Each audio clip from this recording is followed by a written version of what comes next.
नमस्कार दोस्तों, दी postal rankers में आप सभी का स्वागत है। दोस्तों आज से हम जो है पीओजी 1 स्टार्ट करने वाले हैं और पीओजी 1 से जहां नंबर्स की बात करते हैं तो टोटल 46 मार्क्स जो है यहां से आते हैं, है ना। यानी कि आपको 23 क्वेश्चन पूछे जाते हैं। पर क्वेश्चन कितने नंबर के? 2 नंबर के। तो इस प्रकार से 46 नंबर के प्रश्न जो है पीओजी 1 से आते हैं।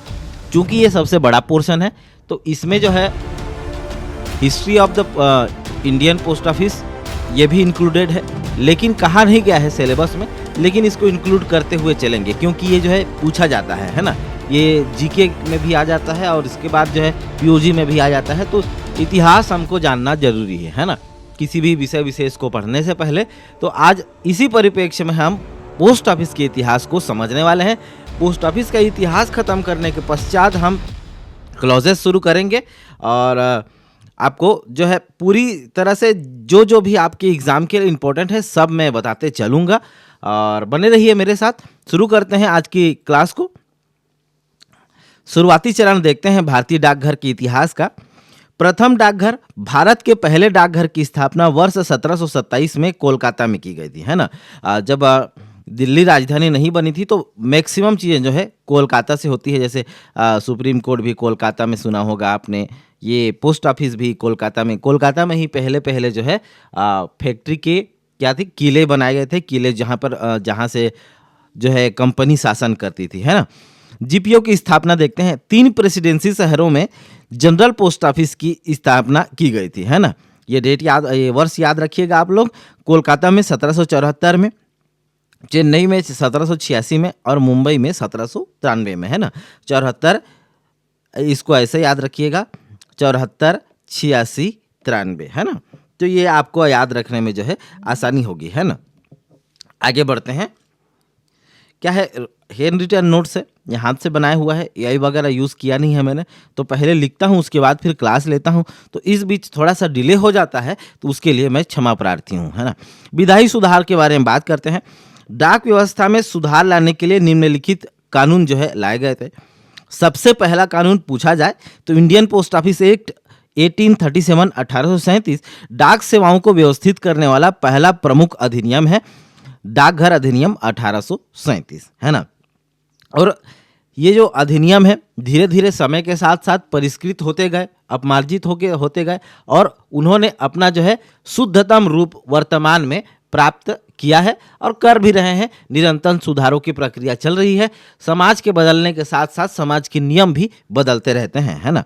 समझते हैं इंडियन पोस्ट ऑफिस एक्ट 1874, यह जो है अधिक व्यापक था। 1837 में सुधार करके इसको और कॉम्प्रिहेंसिव बनाया गया।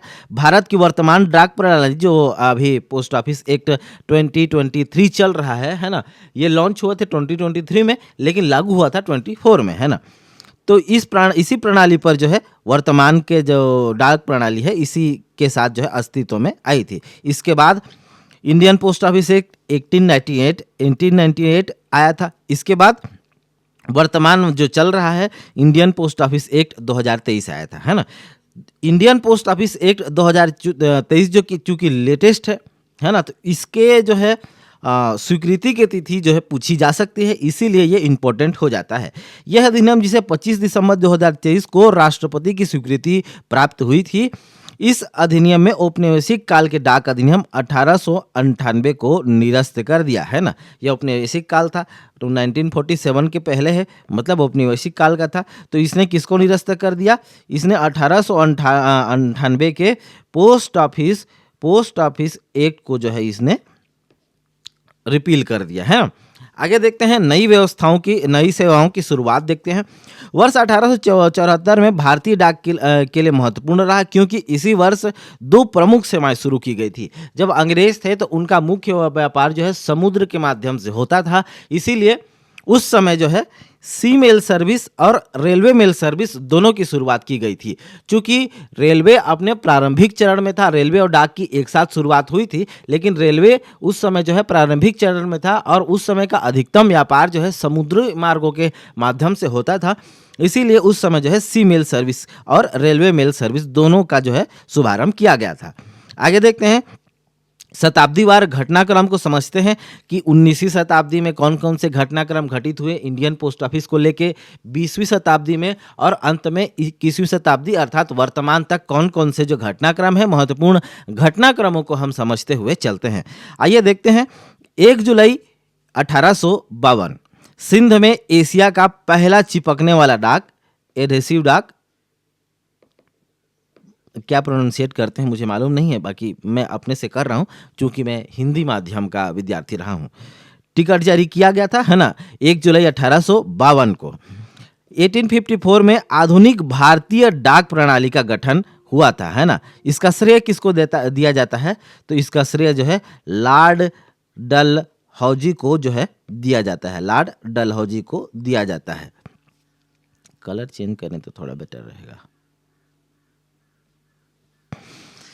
1 अक्टूबर 1854 पूरे भारत में उपयोग के लिए पहला डाक टिकट जारी किया गया था, है ना। पूरे भारत में उपयोग के लिए 1 अक्टूबर 1854 को पहला डाक टिकट जारी किया गया था।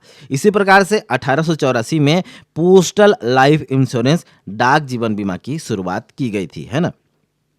कमेंट बॉक्स में बताइएगा कि रूरल पोस्टल लाइफ इंश्योरेंस की शुरुआत कब की गई थी। 20वीं शताब्दी ग्रोथ एंड इंडिपेंडेंस का रहा था, है ना।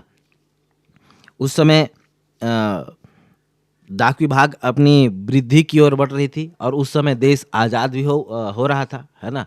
नेहरू जी ने कहा था कि आज मध्य रात्रि को जहां सारा दुनिया सो रहा है, हम आज़ादी की निद्रा, आज़ादी के साथ आज हम उठने वाले हैं। आज का सुबह आज़ादी के साथ होने वाला है। ऑल इंडिया रेडियो पे नेहरू जी ने ये वक्तव्य अपना दिया था, है ना।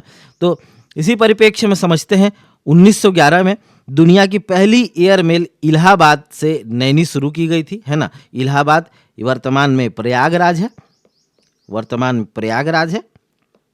इलाहाबाद से नैनी शुरू की गई थी।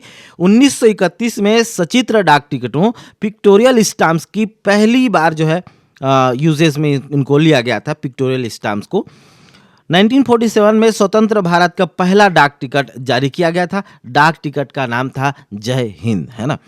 1972 में पिन कोड प्रणाली की शुरुआत की गई थी। 1972 में कब, स्पेसिफिक डेट कहें तो 15/8/1972, 15 अगस्त 1972 को जो है पिन कोड प्रणाली की शुरुआत की गई थी। 1986 में स्पीड पोस्ट सेवा की शुरुआत की गई थी, है ना। स्पीड पोस्ट सेवा क्या है? Address specific and addressee specific दोनों है ना। 1995 में वी सेट मनी ऑर्डर और आरपीएलआई की शुरुआत, है ना।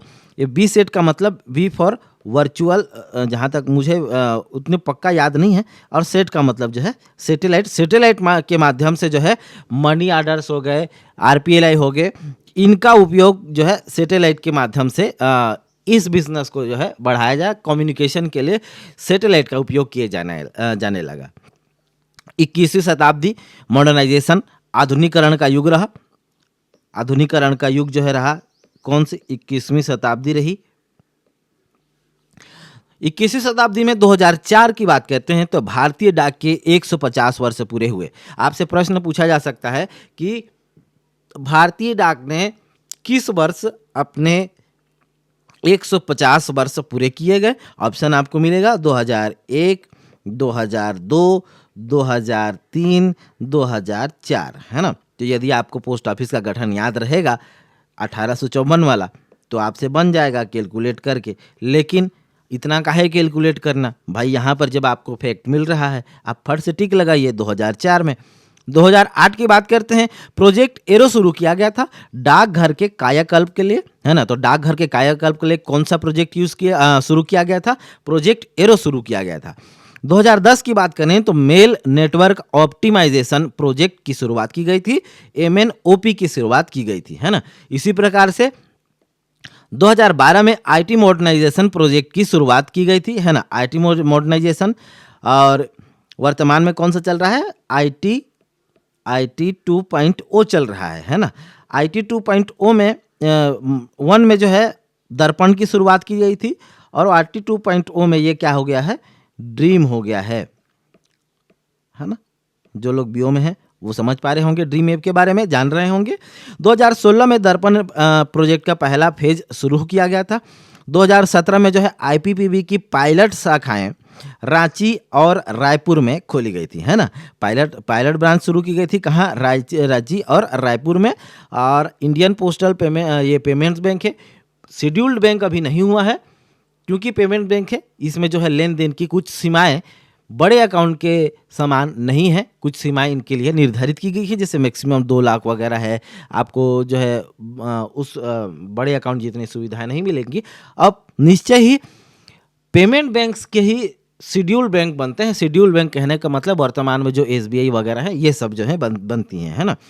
2008 अच्छा ये पहले बंधन, पहले ये था एनबीएफसी था, बाद में इसको जो है शेड्यूल्ड बैंक बनाया गया। इसी प्रकार से आईपीपीबी भी एक दिन बन जाएगा। 2018 में पार्सल नेटवर्क ऑप्टिमाइजेशन प्रोजेक्ट की शुरुआत की गई है, पीएनओपी की। और 2025 में जो है आईटी 2.0 की शुरुआत की गई थी। इसी के तहत जो है फिर से सिस्टम को रीडिफाइन किया गया था और पुराने दर्पण मशीन को रिप्लेस कर नए फोन के साथ जो है आईटी 2.0 की शुरुआत की गई थी, जिसमें दर्पण app digital advancement for rural post office in India को बदलकर अब जो है ड्रीम ऐप में कन्वर्ट कर दिया गया है ना। तो ड्रीम ऐप क्या किससे संबंधित है, तो इसे ये जो है बीओ के लेन देन से संबंधित है, ये चीज आप लोग याद रखिएगा। भारतीय डाक का लोगो, है ना। भारतीय डाक के लोगों के बारे में समझते हैं। भारतीय डाक इंडिया पोस्ट का लोगो जो है केवल एक डिजाइन नहीं है, बल्कि यह विभाग के मूल्यों और गतिशीलता का प्रतीक है। भारतीय डाक का यह जो स्वरूप है वर्ष 2008 में अपनाया गया था। यह लोगो डिजाइन और आकृति की जहां बात करते हैं तो लिफाफा पहली नज़र में लिफाफे के समान दिखाई देता है, जो डाक सेवा की मूल पहचान है। ये लाल वाला भाग। उड़ता हुआ पक्षी, ये जो है ये पीला वाला जो भाग देख रहे हैं ये उड़ता हुआ पक्षी है। ध्यान से देखने पर उड़ते हुए पक्षी जैसा प्रतीत होता है और इसका मतलब है यह बिना किसी बाधा और प्रतिबंध के निरंतर चलने वाला एक सेवा प्रतीक है ना, सर्विस सिंबल है। रंगों का महत्व तो समझते हैं। लाल रंग डाक सेवा के साथ पारंपरिक जुड़ाव, यह रंग जुनून, पैशन, शक्ति, पावर और प्रतिबद्धता, कमिटमेंट को दर्शाता है। रेड कलर उसी प्रकार से येलो कलर जो है होप, जॉय और हैप्पीनेस अर्थात आशा, खुशी और उल्लास का जो है संचार करता है पीला रंग। डाक विभाग के ध्येय वाक्य के बारे में बात करते हैं, टैग लाइन के बारे में बात करते हैं तो सर्विस बिफोर सेल्फ, ये जो है पोस्ट ऑफिस का टैग लाइन है ना। और पोस्ट ऑफिस के सिंबल में, लोगों में डाक सेवा जन सेवा लिखा होता है। इंडिया पोस्ट आपका दोस्त ये भी लिखा होता है, लेकिन टैग लाइन याद रखिएगा, मैंने इसको सर्च करके लिखा है, सर्विस बिफोर सेल्फ ही यूज होगा और इसी को टैग लाइन माना जाता है। और परीक्षा में यही आपको जो है टिक लगा के आना है ना। अगले चरण में हम पोस्ट ऑफिस के वर्गीकरण को समझने वाले हैं। मूलतः पोस्ट ऑफिस गाइड जो है क्लासिफिकेशन से ही स्टार्ट होता है और इसको हम नेक्स्ट क्लास में पढ़ने वाले हैं। आज के लिए बस इतना ही रहेगा। पोस्ट ऑफिस के इतिहास को आज हमने ख़त्म किया है। 15 मिनट के क्लासेस होंगी, डेली क्लासेस होंगी। जहाँ तक मैं कोशिश कर रहा हूँ सुबह और शाम एक दिन में 2 क्लासेस डालूंगा मैं। और ये जो आपकी क्लास होंगी हैंड रिटन बेस्ड होंगी और टू द पॉइंट होंगी, ताकि आपको जो है समझने में आसान रहेगा। यदि अभी तक आपने चैनल को लाइक, शेयर और सब्सक्राइब नहीं किया है तो बिल्कुल सब्सक्राइब करें, बेल आइकन को दबाएं ताकि मेरी जो क्लासेस हैं आप तक सबसे पहले पहुंचे, उसकी रिमाइंडर आपके नोटिफिकेशन पर आए कि क्लास स्टार्ट हो गई है। बने रहिए हमारे साथ। Thank you for listening me. Have a good day.